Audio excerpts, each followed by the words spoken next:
நானும் சுவையான சமையலுங்கிற என்னோடய சேனல் பார்க்குற எல்லாருக்கும் வணக்கம்.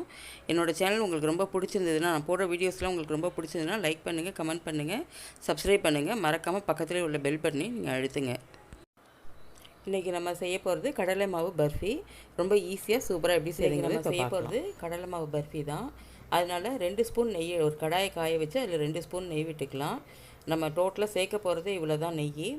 இப்போ இந்த நெய் லேசாக உருகின உடனேயே நம்ம இதில் ஒரு கப்பு, அதாவது ஒரு 150 கிராம் கடலை மாவு எடுத்து நம்ம இதில் கொட்டி இந்த நெய்யிலே வறுத்தரலாம். இப்போ நல்லா நம்ம ஃப்ரை பண்ணலாம். அதை நல்லா அந்த பச்சை வாசனை போகிற அளவுக்கு வறுக்கணும். அதனால் கொஞ்சம் ஸ்லோ ஃபயராக வச்சுட்டு நம்ம இதை வறுத்தரலாம். நம்ம இது கூட இன்றைக்கி ஜீனி எதுவும் சேர்க்க போகிறதில்ல, வெல்லம் தான் சேர்க்க போகிறோம். இதே நீங்கள் உருண்டை வெல்லமாக இருந்தால் நல்லா திருக்கி வச்சுக்கோங்க. நான் என்கிட்ட இன்றைக்கி அச்சு வெல்லம் இருந்ததுனால நான் அதை நல்லா நசுக்கி பவுடராக்கி வச்சுருக்கேன். அது ஒரு 3/4 கப்பு இருந்தால் போதும் வெல்லம்.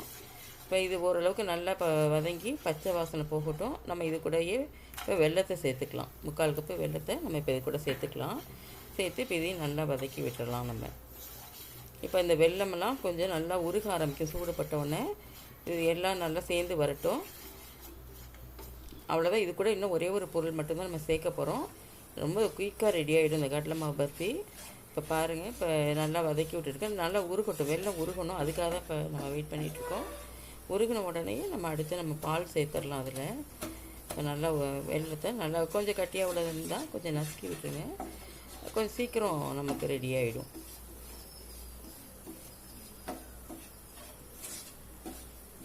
நல்லா எல்லா இடமும் படுற அளவுக்கு நல்லா இதை பரட்டி விட்டுடலாம். இப்போ இது கூட நம்ம இதுக்கு 1 கப்பு பால் தேவைப்படும். நான் அன்றைக்கி ஸ்பூனால் தான் கொஞ்சம் கொஞ்சமாக அளந்து ஊற்றுறேன். நீங்கள் அப்படி கூட தேவையில்லை. இது கரெக்டாக 1 கப்பு இதுக்கு கரெக்டாக இருக்குது பால். நீங்கள் 1 கப் பாலை நீங்கள் அப்படியே கூட ஊற்றிக்கலாம். நம்ம எந்த கப்பில் கடலை மாவு எடுத்துக்கிறோமோ அதே கப்பில் 1 கப் பால் இருந்தால் போதும். இப்போ அந்த பாலையும் ஊற்றி நம்ம நல்லா மிக்ஸ் பண்ணிக்கலாம்.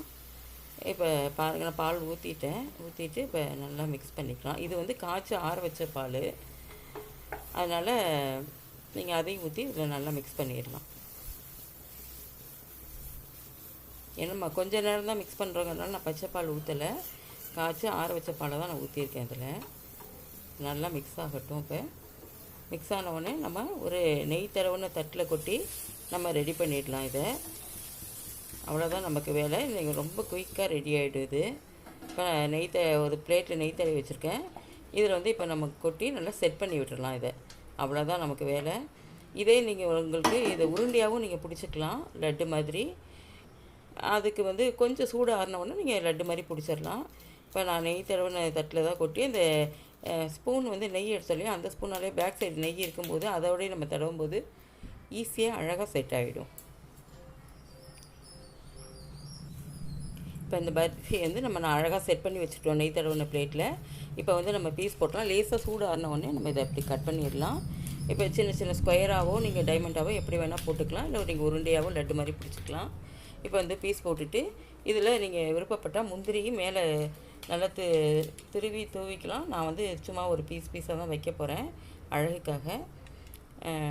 இது ரொம்ப ஈஸியாக செஞ்சிடலாம். இந்த கிருஷ்ண இது கூட நீங்கள் செஞ்சு பாருங்கள், ரொம்ப நல்லாயிருக்கும். இந்த வீடியோ உங்களுக்கு ரொம்ப பிடிச்சிருந்ததுன்னா நீங்கள் மறக்காமல் சப்ஸ்கிரைப் பண்ணுங்கள், கமெண்ட் போடுங்க. உங்கள் கமெண்ட்டு தான் எனக்கு ரொம்ப பூஸ்டப்பாக இருக்கும்.